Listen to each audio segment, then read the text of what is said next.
नमस्कार विद्यार्थ्यांनो, मी हर्षा सुरेशलाल बिसंदरे, जिल्हा परिषद शिक्षिका। माझ्या शाळेचे नाव आहे जिल्हा परिषद प्राथमिक शाळा साकुरा, तालुका नांदगाव, जिल्हा नाशिक। हा जो वर्ग मी इयत्ता 7वीचा जो शिष्यवृत्तीचा वर्ग चालू करण्याचा मी निर्णय घेतलेला आहे, म्हणजे ऑनलाईन व्हिडिओ टाकायची का बरं, तर ज्या विद्यार्थ्यांना शिष्यवृत्ती परीक्षेसाठी तयारी करायची आहे पण त्यांना क्लास अवेलेबल नाही, तर ते विद्यार्थी त्या विद्यार्थ्यांना याची मदत होणार आणि माझ्या वर्गाचा, माझ्या व्हिडिओंचा त्यांच्या ज्ञानामध्ये भर पडेल। आणि सर्वात महत्त्वाचा म्हणजे शाळेतील सर्व शिक्षक हे शिष्यवृत्तीचे क्लास घेतात आणि आपल्या जे शाळेच्या वेळेत आहे त्या वेळेस सुद्धा भरपूर मार्गदर्शन करतात। पण मला असं वाटलं की ज्या विद्यार्थ्यांना खरंच मार्गदर्शनाची गरज आहे, जे विद्यार्थी म्हणजे क्लास लावू शकत नाही, वर्गाची त्यांना सोय उपलब्ध होऊ शकत नाही, त्याच्यासाठी मला तरी वाटतं की मी म्हणजे व्हिडिओ टाकावे जेणेकरून तुम्हाला माझ्या व्हिडिओची मदत होणार आणि तुमच्या मार्गदर्शनात म्हणजे तुमचे शिक्षक करतच असतील, तुमचे जे वर्ग शिक्षक असतील ते तुमच्यासाठी भरपूर करत असतील, मला मान्य आहे। पण माझ्या सुद्धा काही ज्ञानाचा तुमच्या अभ्यासामध्ये म्हणजे त्या माझ्या ज्ञानाचा तुमच्या अभ्यासामध्ये भर पडेल असं मला वाटतं आणि तुम्ही चांगल्या प्रकारे म्हणजे अभ्यासामध्ये तुमची प्रगती होणार असं मला वाटतं। आणि शिष्यवृत्तीची परीक्षा ही खूप कठीण नसते, शिष्यवृत्ती परीक्षा खूप कठीण असते, फक्त सातत्य ठेवावं लागतं अभ्यासामध्ये आणि जे ट्रिक्स असतात किंवा जे टॉपिक्स असतात ते क्लिअर समजून घ्यावं लागतं। तर प्रत्येक टॉपिक साठी आपण एक रोजचा सेपरेट नवीन व्हिडिओ तयार करणार आहोत, जेणेकरून विद्यार्थ्यांनी माझ्या व्हिडिओला लाईक करावे की जेणेकरून माझा व्हिडिओ जास्तीत जास्त शेअर करावा। ज्या मुलांना खरंच माझ्या व्हिडिओची गरज आहे किंवा माझ्या मार्गदर्शनाची गरज आहे त्यांच्यापर्यंत माझा व्हिडिओ नक्की शेअर करा। आणि आजपासून मी शिष्यवृत्तीच्या परीक्षेच्या अभ्यासाची शिष्यवृत्ती वर्ग म्हणजे शिष्यवृत्ती अभ्यासाची मी तयारी सुरू करणार आहे।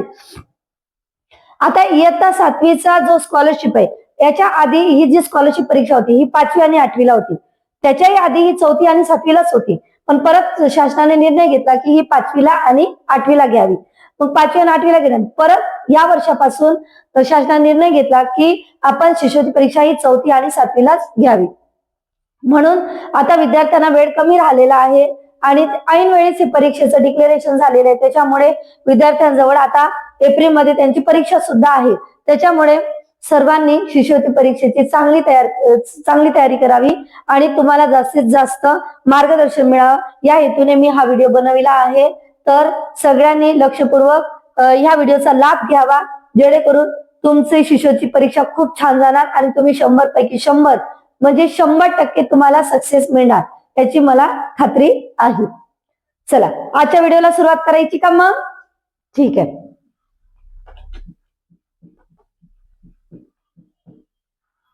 ठीक आहे, आजच्या व्हिडिओला आपण सुरुवात करू। चला सर्वात पहिले आपण गणित विषय घेऊ। कोणता विषय घेऊ? गणित। बघा, गणित विषयामध्ये सर्वात महत्वाचा विषय संख्याज्ञान।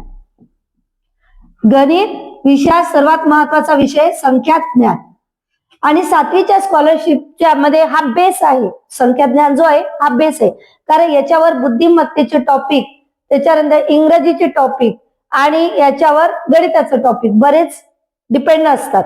त्याच्यामुळे संख्याज्ञान ह्या टॉपिकला सोडून चालणार नाही, कारण हे 3 विषयामध्ये हे कामात येतात। चला संख्याज्ञान मध्ये आपण सगळ्यात मेन टॉपिक घेऊ पहिले समसंख्या। कोणत्या संख्या? समसंख्या। समसंख्या तुम्ही इयत्ता 2री 3री पासून आपण शिकत आलेले आहे। समसंख्या म्हणजे काय? तर समसंख्या म्हणजे ज्या संख्येला 2 ने भाग जातो, ज्या संख्येला 2 ने भाग जातो त्याला समसंख्या म्हणतात। लक्ष द्या, ज्या संख्येला 2 ने भाग जातो त्याला समसंख्या म्हणतात। आणि समसंख्येच्या एकक स्थानावर 0, 2, 4, 6, 8 हे अंक असतात। म्हणजे 0, 2, 4, 6, 8 हे अंक असतात। एकक स्थानावर, त्यांना समसंख्या म्हणतात. म्हणजे ज्या संख्येच्या एकक स्थानावर 0, 2, 4, 6, 8 हे अंक असतात त्याला समसंख्या म्हणतात. चला आता पुढचा टॉपिक घेऊ आपण, विषम संख्या. विषम संख्या नंतर शेवटी मी तुम्हाला एक चार्ट समजून सांगणार आहे. सम, विषम, नैसर्गिक संख्या, संयुक्त संख्या, मूळ संख्या याचा चार्ट आपण एकदम व्यवस्थित समजून घेणार आहोत. फक्त हे तोंड आता लगेच मी सांगणार आहे. विषम संख्या फक्त समजून घ्या कशाला म्हणतात. तर विषम संख्या म्हणजे ज्या संख्येला 2 ने भागले असता एक बाकी उरतं. बघा, ज्या संख्येला 2 ने भागले असता बाकी एक राहतो. ज्या संख्येला 2 ने भागले असता बाकी एक उरतात त्याला विषम संख्या म्हणतात. म्हणजे विषम संख्याचा अजून एक पुढचा पॉइंट म्हणजे ज्या संख्येच्या एकक स्थानी 1, 3, 5, 7, 9 हे अंक असतील तर त्याला विषम संख्या म्हणतात. ज्या संख्येच्या एकक स्थानी 1, 3, 5, 7, 9 बघा 1, 3, 5, 7, 9 1, 3, 5, 7, 9 हे अंक असतील तर त्याला विषम संख्या म्हणतात. ठीक आहे. कोणत्या स्थानावर? एकक स्थानावर. ठीक आहे. चला पुढचं टॉपिक घेऊ आपण, मूळ संख्या. मूळ संख्या म्हणजे ज्या संख्येला फक्त 1 ने आणि ती जी स्वतः संख्या आहे त्या संख्येनेच भाग जात असेल तर त्याला मूळ संख्या म्हणतात. आता मूळ संख्या बघा, एकूण मूळ संख्या आपल्या किती आहे? 25. ठीक आहे. आणि 1 ते 10 मधल्या मूळ संख्या लक्ष द्या. 1 to 10 मधल्या म्हणजे 1 ते 10 मधल्या मूळ संख्या ट्रिक्सने पाठ करायचे बघा. 2, 3, 5, 7 किंवा 2, 3, 5, 7 कशा लक्षात ठेवायच्या? 1 ते 10 मधल्या मूळ संख्या कशा होत्या? 2, 3, 5, 7 2, 3, 5, 7 किंवा 2, 3, 5, 7 11 ते 20 मधल्या 11, 13, 17, 19 किंवा 11, 13, 17, 19 11, 13, 17, 19 ओके. बघा 1 to 10 मधले 2, 3, 5, 7 2, 3, 5, 7 11 to 20 मध्ये 11, 13, 17, 19 11, 13, 17, 19 21 ते 30 मधल्या दोनच संख्या आहेत. 23, 29 बघा 23, 29 31 ते 40 मधल्या 31, 37 31, 37 41 ते 50 मधल्या 53, 59 53, 59 53, 59 53, 59 53, 59 31, 37 ओके. वरच्या घेऊ आता 51 ते 60 सॉरी 41 नाही सॉरी 41 ते 50 मधल्या 41, 43 आणि 47 41, 43, 47 41, 43, 47 51 ते 60 मध्ये 53, 59 बघा. हा व्हिडिओ खूप महत्वाचा आहे तुमच्यासाठी. हे जे संख्याज्ञान टॉपिक वरचे ह्या ज्या मूळ संख्या तुम्हाला फक्त 7वी पुरताच मर्यादित नाही तर पुढे तुम्हाला कॉम्पिटिटिव्ह एक्झाम जे राहतील त्याच्यासाठी हा व्हिडिओ खूप महत्वाचा आहे. त्याच्यामुळे लक्ष द्या. म्हणजे लक्षपूर्वक माझा व्हिडिओ तुम्ही बघा. 51 ते 60 मध्ये 53, 59 ठीक आहे. त्याच्यानंतर 61 ते 70 मध्ये 61, 67 61, 67 त्याच्यानंतर 71 ते 80 मध्ये 71, 80 71, 73, 79 71, 73, 79 71, 73, 79 बघा. हा व्हिडिओ जे मराठीतून पेपर देतात त्यांच्यासाठी पण महत्वाचं आहे आणि जे इंग्रजी मीडियम मधून पेपर देतात त्यांच्यासाठी पण महत्वाचं आहे, सेमी मधून पेपर देतात त्यांच्यासाठी पण महत्वाचा आहे. 81 ते 90 म्हणजे 81 to 90 मधला कोणता आहे तर 83, 89, 83, 89 आणि 91 to 100 मध्ये एकच मूळ संख्या ती म्हणजे 97. ठीक आहे, खूप महत्वाचा टॉपिक होता मूळ संख्याचा. चला, समसंख्या, विषम संख्या, मूळ संख्या. समसंख्या म्हणजे ज्या संख्येच्या एकक स्थानावर 0, 2, 4, 6 आणि 8 हे अंक असतील तर ते समसंख्या आहे. म्हणजे जसं बघा, ही कोणती संख्या आहे? समसंख्या. कारण याच्या एकक स्थानावर कोणता अंक आहे? 6. एकक स्थाना म्हणजे युनिट प्लेसवर. ओके, बघा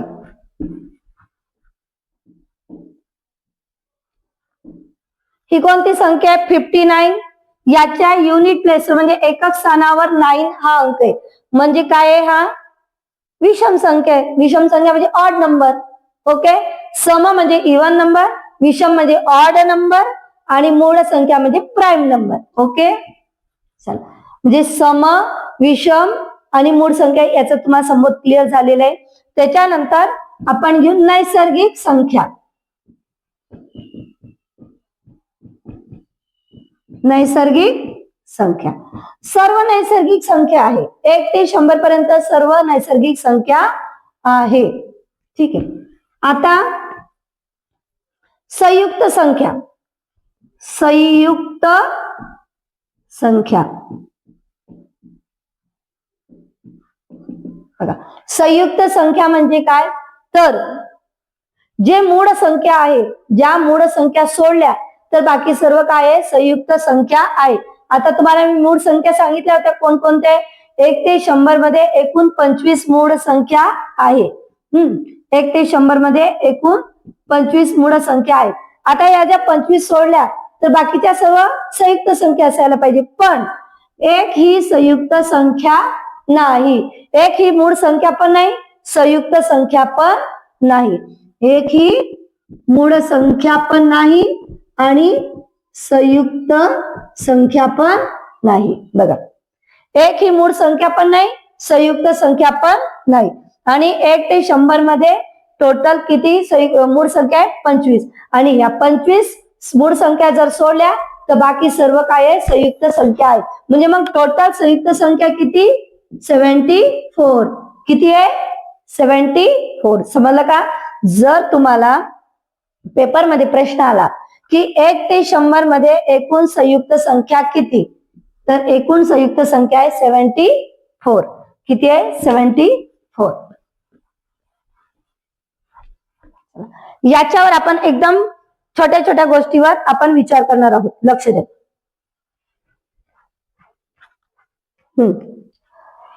आता नैसर्गिक संख्या.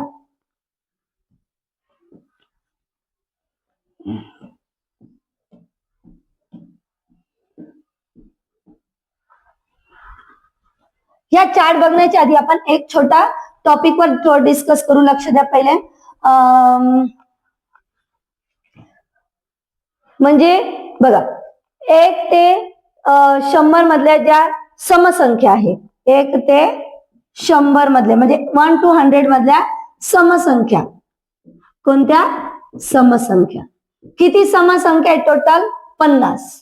समसंख्या टोटल किती आहे? 50 म्हणजे 50. ओके, तर 1 ते 100 मध्ये विषम संख्या किती आहे टोटल? तर 50. ठीक आहे, बघा, 1 ते 100 मध्ये 50, 1 ते 100 मध्ये विषम संख्या 50.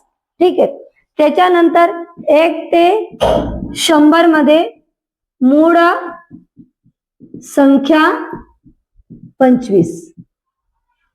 ठीक आहे, 1 ते 100 मध्ये समसंख्या 50, 1 ते 100 मध्ये विषम संख्या 50, 1 ते 100 मध्ये मूळ संख्या 25, परत 1 ते 100 मध्ये संयुक्त संख्या 74 म्हणजे 74. ठीक आहे, हे समजलं सगळ्यांना. 1 ते 100 मध्ये सम संख्या 50 50, 1 ते 100 मध्ये विषम संख्या 50 50, 1 ते 100 मध्ये मूळ संख्या 25 25, 1 ते 100 मध्ये संयुक्त संख्या 74 आणि 74. ठीक आहे, हे आपण झालं.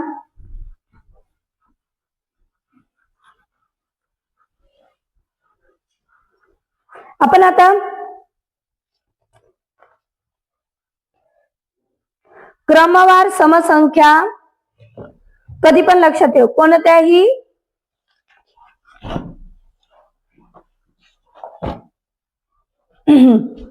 आता आपण एक तुम्हाला सम विषम संख्यावर एक मी हे सांगते, म्हणजे काही त्याच्या छोट्या छोट्या गोष्टी आहे की ते तुम्हाला पेपरमध्ये येतात. 3 क्रमवार बघा, 3 क्रमवार, 3 क्रमवार सम तसे विषम संख्यामध्ये, सम तसेच विषम, खूप महत्वाचा प्रश्न आहे हा, तुम्हाला शिष्यवृत्तीमध्ये अशा प्रकारचे येतो बघा. 3 क्रमवार सम तसेच विषम संख्यामध्ये सर्वात मोठ्या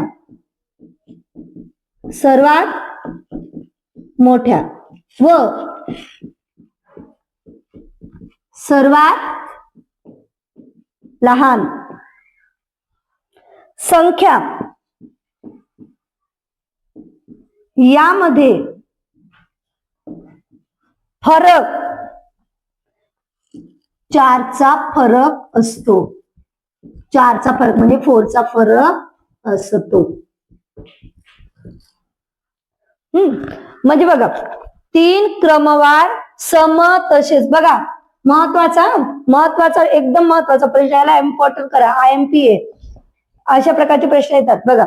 3 क्रमवार सम तसेच विषम संख्यामध्ये सर्वात मोठ्या व सर्वात लहान संख्या यामध्ये 4चा फरक असतो.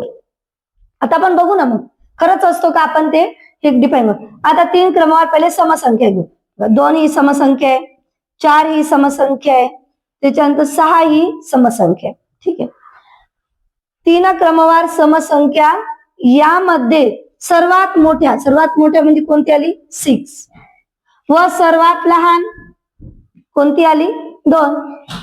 यामधला फरक म्हणजे तुम्हाला मी सांगितलेले, फरक म्हणजे वजाबाकी करायची, ने कमी ने जास्त असं म्हटलं तर वजाबाकी करायची. यामध्ये 4चा फरक असतो. सर्वात मोठ्या समसंख्या आणि सर्वात लहान समसंख्या या दोघांचा फरक किती असतो, तर सर्वात मोठी समसंख्या 6 आणि सर्वात लहान समसंख्या 2. या दोघांचा जर फरक काढला म्हणजे वजाबाकी केली तर फरक कितीचा निघतो, 4चा. आणि म्हणजे हे सत्य आहे की कोणत्याही 3 क्रमवार समसंख्याचा किंवा कोणत्याही 3 क्रमवार विषम संख्यामध्ये सर्वात मोठी विषम संख्या किंवा समसंख्या, सर्वात लहान समसंख्या किंवा विषम संख्या यांचा फरक हा 4चाच असतो. हे डोक्यात फिट करा. आता आपण समसंख्याचा फरक काढला, आता आपण अजून दुसऱ्या, आता विषम संख्याचा काढू. ठीक आहे, 11 13 आणि 15 क्रमवार आहे, बरोबर, लक्ष द्या. 3 क्रमवारच पाहिजे, पण सम असो विषम असो 3 त्या क्रमवारच पाहिजे, मागे पुढे चालणार नाही. 3 क्रमवार, आता विषम, आता सम सोडू आपण विषम घेतलेले. 3 क्रमवार विषम संख्यामध्ये सर्वात मोठ्या म्हणजे 15 व सर्वात लहान म्हणजे 11 यांचा फरक काढा बरं. 15 मधून 11 गेले 4 झालं. म्हणजे आपण उदाहरणावरून सुद्धा हे सिद्ध केलेले आहे की 3 क्रमवार सम तसेच विषम संख्यामध्ये सर्वात मोठ्या व सर्वात लहान संख्या यामध्ये 4चा फरक असतो. ठीक आहे, चला पुढचा एक महत्वाचा पॉइंट क्लिअर करू. हा एक पॉइंट आपण क्लिअर केलेला आहे. कोणत्याही हा पण प्रश्न येतो बरं का तुम्हाला. कोणत्याही दोन विषम संख्यांची बेरीज, कोणत्याही दोन विषम संख्याची बेरीज ही सम असते. बघा, असं तुम्हाला म्हणजे ऑप्शन मध्ये पण विचारू शकतात की यापैकी कोणतं ऑप्शन हे सत्य आहे. कोणत्याही दोन विषम संख्यांची बेरीज ही कोणत्याही दोन विषम संख्यांची बेरीज ही समसंख्या असते, समसंख्या असते. तर आपण हे पण सिद्ध करू ना. म्हणजे आता हा प्रश्न आहे की म्हणजे हा पॉइंट आहे की कोणत्याही दोन विषम संख्यांची बेरीज ही समसंख्याच असते. बघू आपण. आता आपण एक 3 घेऊ विषम संख्या आणि एक 5 घेऊ. दोघांची बेरीज करा, किती आली? 8 झालं. म्हणजे बरोबर आहे. बरं ठीक आहे, आपण आता घेऊ 11 प्लस 13. ठीक आहे, 11 प्लस 13 ही दोन विषम संख्या घेतली, या दोघांची बेरीज करू, किती आली? 24. ठीक आहे, ही सुद्धा काय झाली आपली समसंख्या. म्हणजे कोणत्याही दोन विषम संख्यांची बेरीज ही समसंख्या असते. कोणत्याही दोन विषम संख्यांची बेरीज ही समसंख्या असते. हे आपण सिद्ध केलेले आहे उदाहरणावरून. कोणत्याही दोन विषम संख्यांची बेरीज ही समसंख्या असते आणि त्यांचा गुणाकार हा विषम येतो. बघा, कोणत्याही दोन विषम संख्यांची बेरीज ही समसंख्या असते. ठीक आहे, हे आपण सिद्ध केले. पण कोणत्याही दोन विषम संख्यांचा बेरीजच्या ठिकाणी आपण लिहू गुणाकार. आता गुणाकार केला दोन विषम संख्याचा, तर ती सम नाही येणार, तर ती काय येणार? विषम येणार. कोणत्याही दोन विषम संख्यांचा गुणाकार ही विषम संख्या असते. चला आता प्लसच्या ठिकाणी गुणाकार देऊ.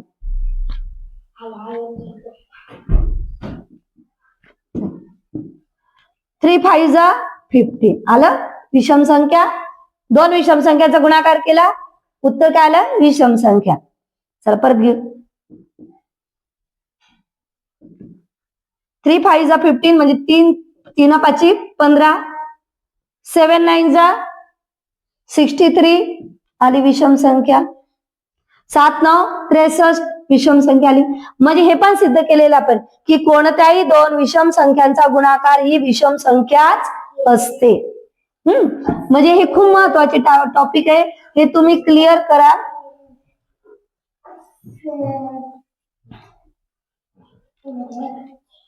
ठीक आहे, आज एवढंच घेऊ.